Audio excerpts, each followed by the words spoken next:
All right, kids. Today we're going to focus on balancing chemical equations. This is the same copy that you saw when we did the balancing manhunt. And if you didn't see the balancing manhunt, then this is brand new for you. We're going to start off with number 6 because it seems to make the most sense going from there in terms of complexity. But again, I would go through, write down the problem, hit pause, try to work it out yourself. Then hit play and actually watch a solution. See if you come up with the same thing I did. You should be writing if this is going to be effective for you.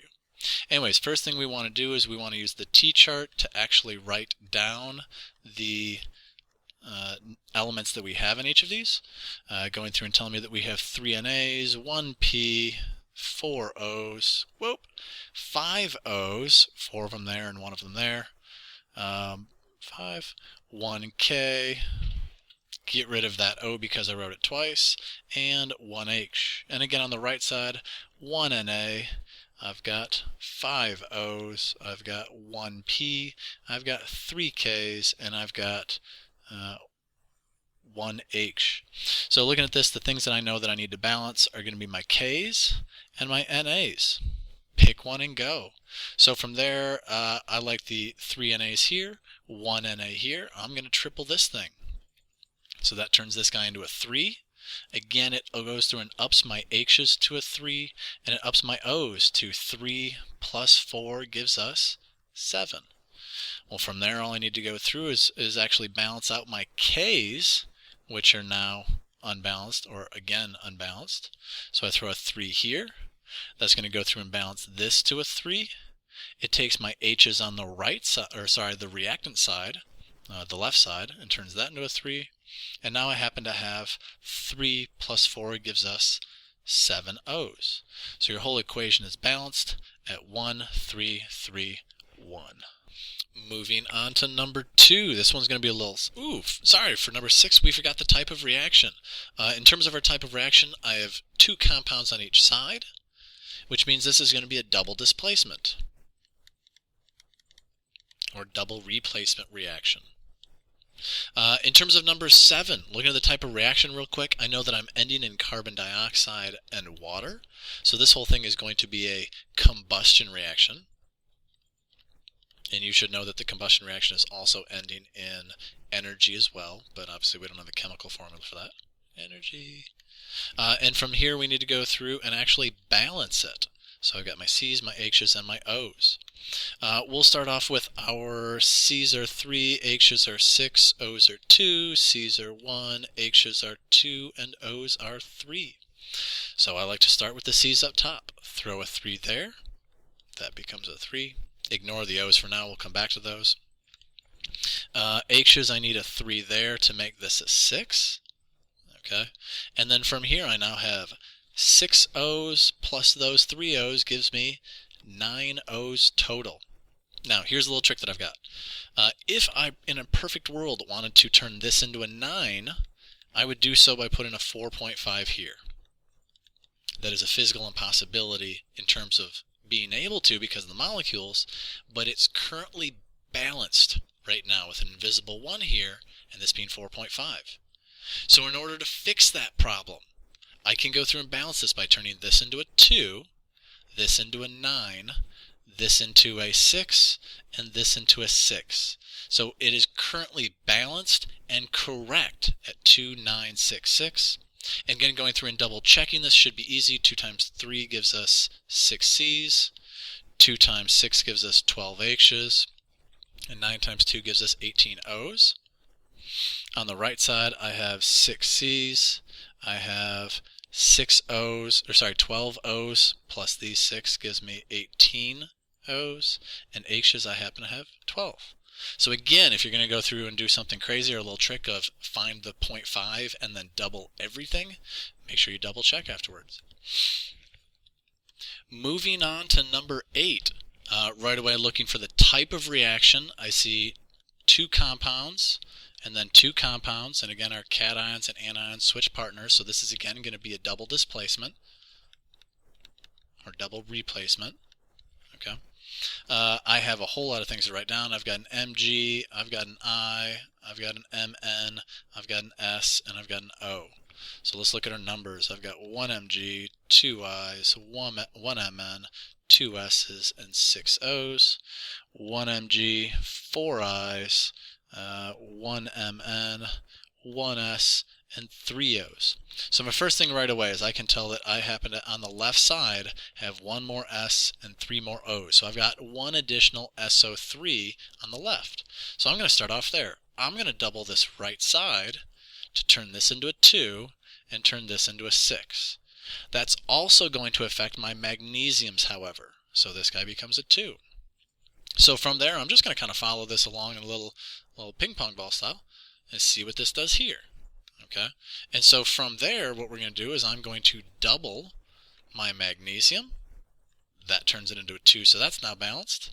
That's also going to affect my I's, so I now have 4 I's.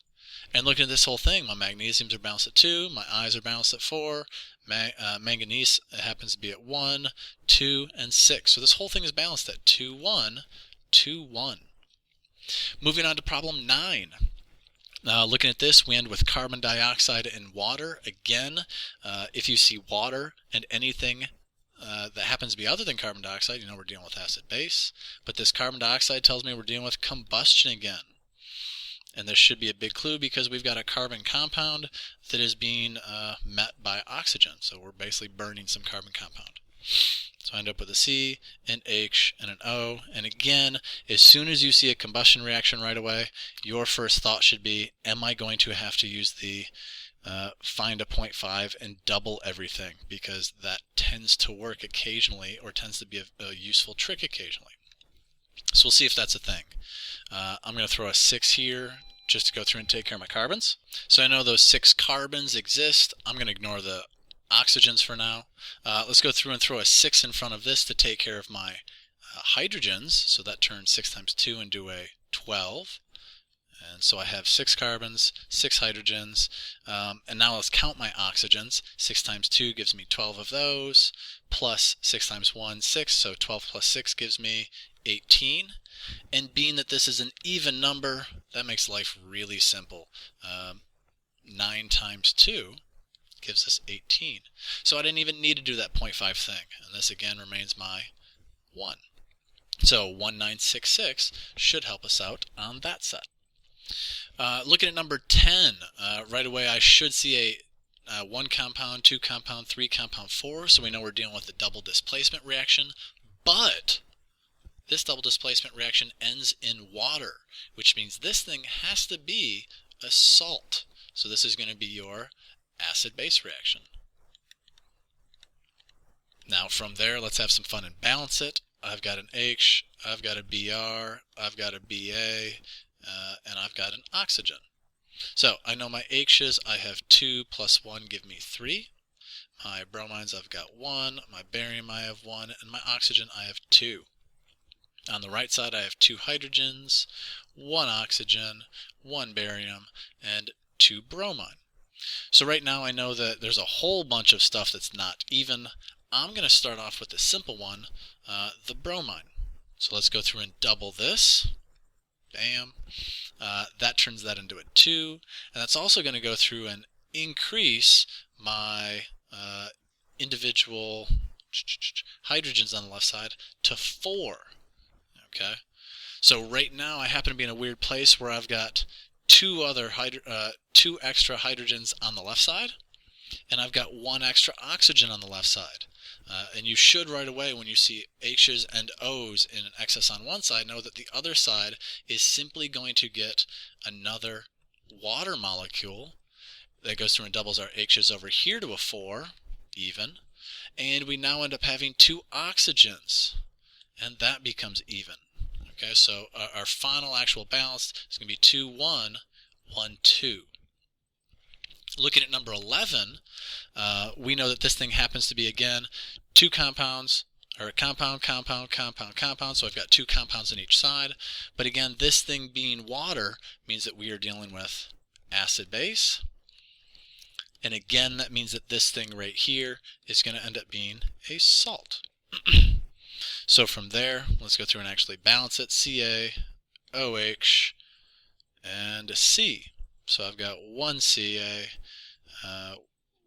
in terms of H's, I've got 2 plus these 2 give me 4 H's. My oxygens, I have 3 plus 2 gives me 5, and I have 1 carbon.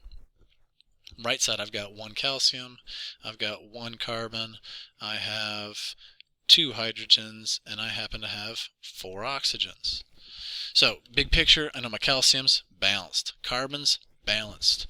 I need, on this side, I need an extra 1 oxygen and I need 2 hydrogens.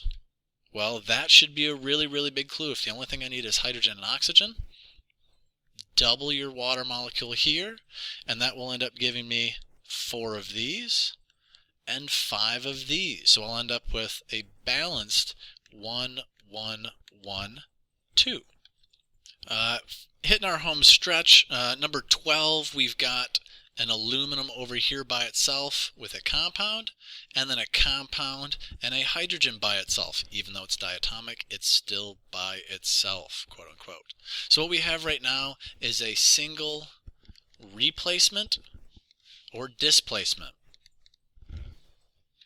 And again, that single replacement or displacement is because we have one lonely thing, a lonely atom, on each side of the equation. So let's go through and balance this. I've got an aluminum, a hydrogen, and a chlorine. 1 aluminum, 1 hydrogen, 1 chlorine. 1 aluminum, 3 chlorines, 2 hydrogens. So first thing I'm going to do is I'm going to try balancing out this chlorine set here. Okay, 3 chlorines.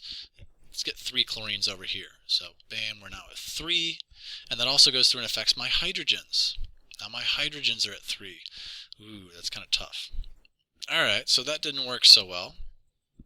So second thing I'm going to do here, because I know, again, in a perfect world, I would like this to be a 1.5, and I would turn this into a 3. Is this whole thing balanced? Yes. Is this whole thing possible? No. This thing is a physical impossibility. I can't have the 1.5. However, as we saw in the combustion reactions earlier, if I go through and double everything, and that means doubling my invisible ones, the ones that I see here, if I go through and take that whole setup and turn it strictly into a 2, 6, 2, 3, I should have an equal number on each side. I've got 2 aluminums here, 2 aluminums here, 6 hydrogens and 6 hydrogens, and then 6 chlorines and 6 chlorines. This is now a balanced equation. So again, that nice little 0.5 and double trick helped us out a decent amount on this setup. Working our way to number 13, I start with 1 compound on the reactant side, so this is going to be a decomposition. I've got an N and an O. 1 N, 2 oxygens on the reactant, 2 oxygens and 2 nitrogens on the product side. I know right away I need to go through and double this simply to take care of my nitrogens. That turns that into a 2. But alas, that turns this into a nice little 4 oxygens. So I need to find a way to have that actually balanced out on my right side. Okay, and I'm going to do that by putting a 2 here, and that turns that into a 4. So 2, 2, 1 balances out that setup. And if a moment ago I told you that we were done, I don't really remember, I'm not going to lie, we have 1 left in the video. We're bumping our way back up to number 3. Look at our magnesium plus phosphorus produces magnesium 2-phosphide. Because we have 1 compound at the end, we know this is going to be a synthesis, a reaction type that we had not seen yet, which is why I picked this one. And then from there, it's simple balancing. I've got a magnesium, I've got a phosphorus, and I've got that's it. I've got 1 on the left, and 4 of those on the left. I've got 3 of those on the product side, and 2 of those on the product side. So what we want to do is I want to try setting this stuff up. I'm going to save the magnesium for last because I can put anything in front of it. So I'm going to double this. It turns that into 4, but it turns my magnesiums into 6. So in order to solve this whole thing, phosphoruses are balanced, put a 1 there. My magnesium then is just simply going to be 6. So 6, 1, 2, and that balances that whole setup out. Hopefully these 8 or 9 problems have helped you in terms of balancing and identifying the types of reaction. If they have not, try the extra practice sheet with an answer key.